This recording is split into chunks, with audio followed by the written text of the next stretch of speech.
Everybody wants some. Middle finger in the air, no fist pump. And me, Shawnee Wiz, got this bitch jumping.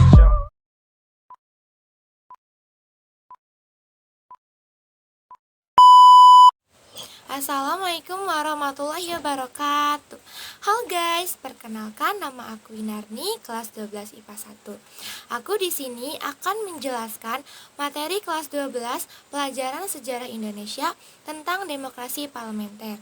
Oke, sebelumnya kita harus tahu dulu demokrasi parlementer itu seperti apa sih?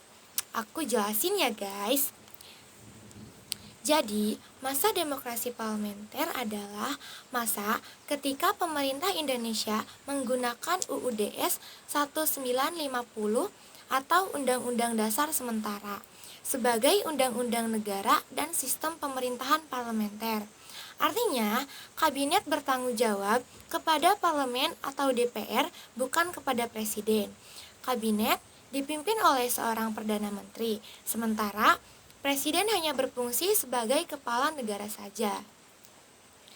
Masa demokrasi parlementer juga disebut sebagai masa demokrasi liberal, karena sistem politik dan ekonomi yang berlaku menggunakan prinsip-prinsip liberal atau kebebasan.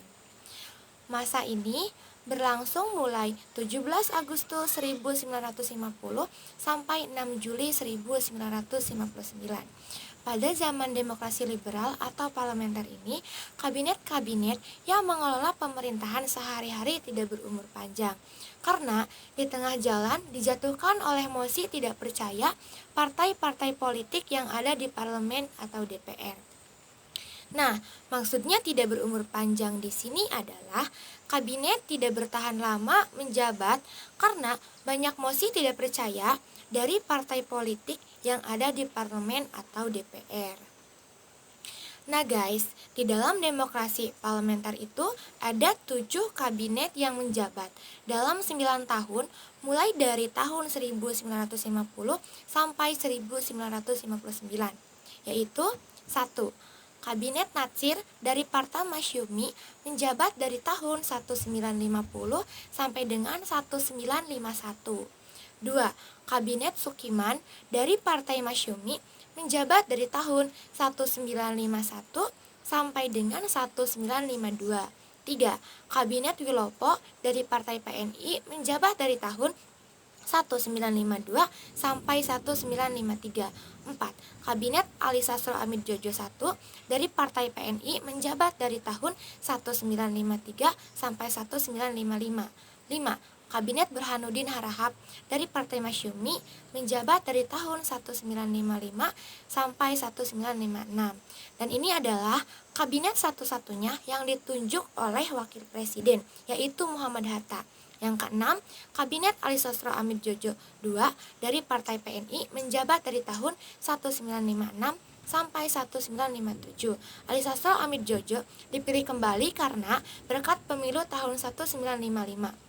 7. Kabinet Juanda dari Partai PNI menjabat dari tahun 1957 sampai 1959. Kabinet ini dijuluki dengan Zaken Kabinet atau kabinet yang diisi oleh para ahli. Tapi di sini aku hanya mengambil 2 kabinet ya guys yang akan dijelaskan, yaitu kabinet yang kelima Burhanuddin Harahap dan yang ketujuh yaitu kabinet Juanda.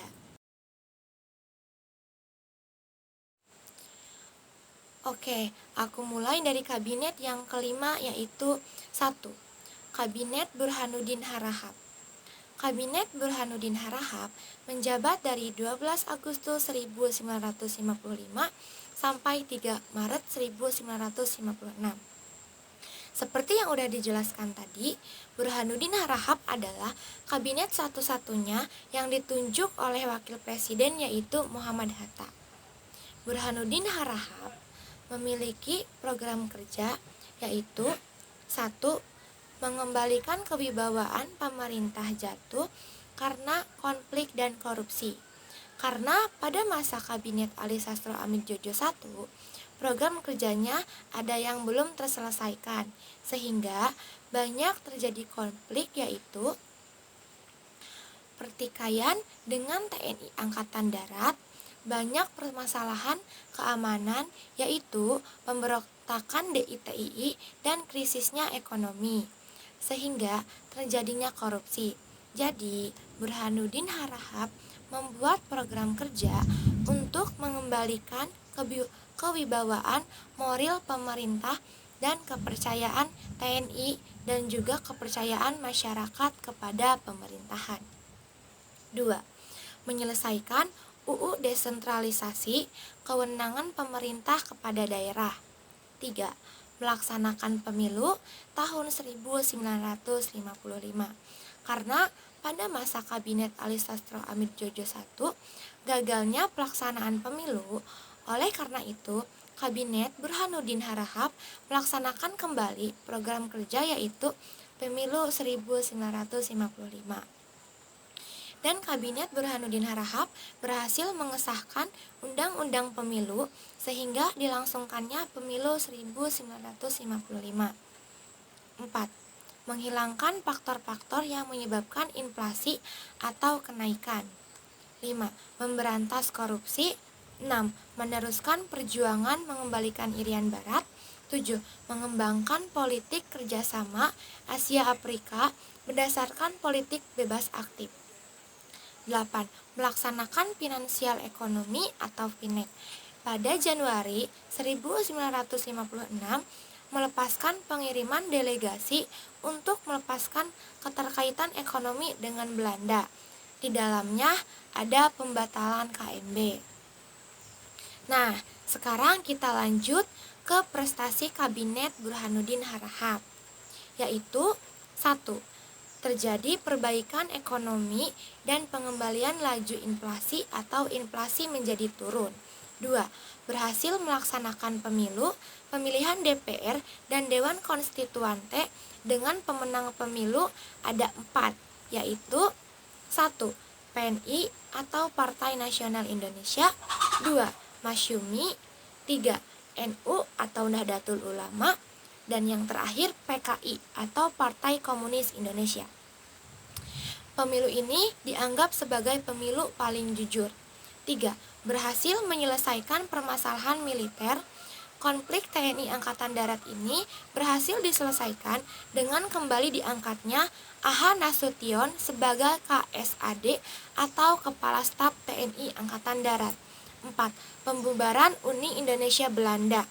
Uni Indonesia Belanda didirikan untuk mempromosikan kepentingan mereka bersama. Karena perselisihan militer, eksekusi kesepakatan tersebut tidak dilakukan dan berhasil dibubarkan oleh kabinetnya Burhanuddin Harahap. 5. Menyelesaikan pemberontakan Daud Bereh, yaitu dengan cara pertama adalah upaya militer seperti operasi militer 17 Agustus dan operasi Pagar Betis. Yang kedua adalah melalui diplomasi dan negosiasi. Sekarang kita lanjut ke penyebab kemunduran kabinet Burhanuddin Harahap. Kemundurannya yaitu karena telah terlaksananya pemilu 1955 dan ada 4 partai yang menang pemilu. Otomatis pemilihan kabinet harus dari partai 4 yang menang pemilu. Ini menjanjikan kabinet Burhanuddin Harahap tidak disukai presiden dan Burhanuddin Harahap menyerahkan mandatnya ke presiden. Dan kabinet Burhanuddin Harahap adalah kabinet satu-satunya yang mundur karena kemauannya sendiri, bukan dari mosi tidak percaya dari partai lain.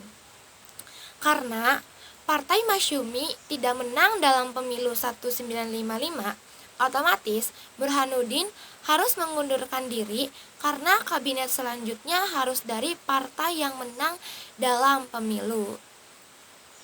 Nah guys, itu penjelasan tentang kabinet Burhanuddin Harahap, mulai dari program kerjanya, prestasi, sampai kemundurannya. Oke, sekarang aku lanjut ke kabinet yang ke-7, yaitu Kabinet Juanda. Kabinet Juanda menjabat dari tahun 1957 sampai 1959.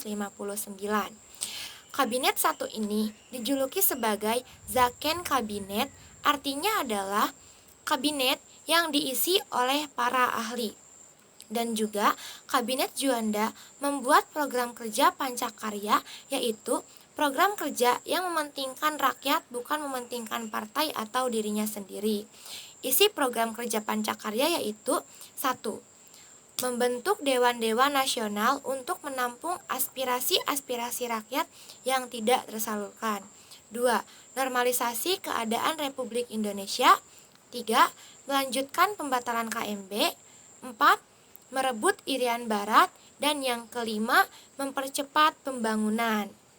Nah, dan juga pada masa Kabinet Juanda ini ada yang namanya MUNAP, artinya adalah Musyawarah Nasional Pembangunan, atau MUNAP adalah sebuah jalan keluar bagi kesenjangan antara pemerintah pusat dan pemerintah daerah pada masa Kabinet Juanda.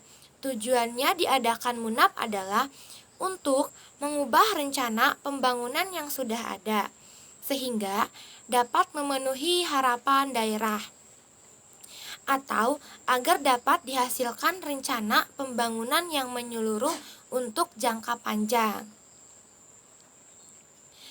Dan juga pada masa Kabinet Juanda ini terdapat peristiwa Cikini yang terjadi pada tanggal 30 November 1957. Peristiwa ini diakibatkan oleh demokrasi liberal yang mengakibatkan ketidakstabilan di bidang politik, ekonomi, ideologi, serta tidak stabilnya angkatan perang. Selain itu, pergolakan daerah yang terjadi menambah kekeruhan politik. Ketika Kabinet Juanda memerintah untuk mengatasi masalah antara pusat dan daerah, maka diadakannya MUNAP.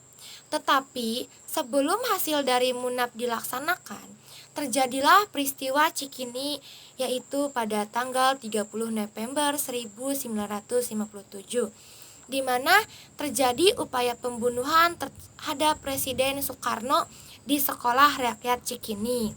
Anak Soekarno, yaitu Megawati, dan guru-guru di sekolah sedang mengadakan ulang tahun sekolah, tetapi ada granat yang dilemparkan sehingga menewaskan 9 orang. Peristiwa ini bermuatan politis karena setelah diadakan pengusutan dan tertangkapnya para pelaku, diperoleh kenyataan bahwa peristiwa ini digerakkan oleh gerakan yang menamakan dirinya GAK atau Gerakan Anti Komunis, yang kecewa terhadap pemerintah, terutama Presiden Soekarno, karena dia telah memberi kesempatan kepada PKI untuk kembali memasuki kancah perpolitikan. Nah, sekarang kita lanjut ke prestasinya yang dicapai oleh Kabinet Juanda, yaitu 1. Deklarasi Juanda 13 Desember 1957, yaitu Deklarasi Teritori Laut Indonesia. Teritori Laut Indonesia ini tujuannya untuk menyatukan negara Indonesia. Dan yang terakhir adalah penyebab mundurnya Kabinet Juanda. Penyebabnya adalah karena adanya Dekret Presiden 1957 yang berisi 1. Pembubaran Dewan Konstituante karena kegagalan konstituante menyusun UU baru. 2. Berlakunya UUD 1945 kembali. 3. Pembentukan MPRS dan DPRS. Nah guys, jadi pada masa Kabinet Juanda itu ada peristiwa yang namanya Cikini yang menewaskan 9 orang akibat granat yang dilemparkan, dan aksi ini dilakukan oleh GAK, Gerakan Anti Komunis, akibat kecewa terhadap pemerintah, terutama Presiden Soekarno, karena telah memberi kesempatan kepada PKI untuk kembali memasuki kancah perpolitikan. Oke, mungkin cukup sekian penjelasan tentang materi demokrasi parlementer dari aku. Apabila kalian ada yang lebih tahu tentang demokrasi parlementer, mohon tulis di kolom komentar ya guys. Dan juga apabila kalian ada yang ingin bertanya tentang penjelasan materi dari aku tadi, kalian boleh tanya di kolom komentar, nanti aku jawab. Dan juga semoga penjelasan yang aku tadi jelasin kalian bisa lebih paham lagi apa itu demokrasi parlementer, dan juga bisa bermanfaat bagi kalian yang belum tahu apa sih demokrasi parlementer itu. Oke, mungkin cukup sekian. Wabillahi taufiq wal hidayah. Wassalamualaikum warahmatullahi wabarakatuh.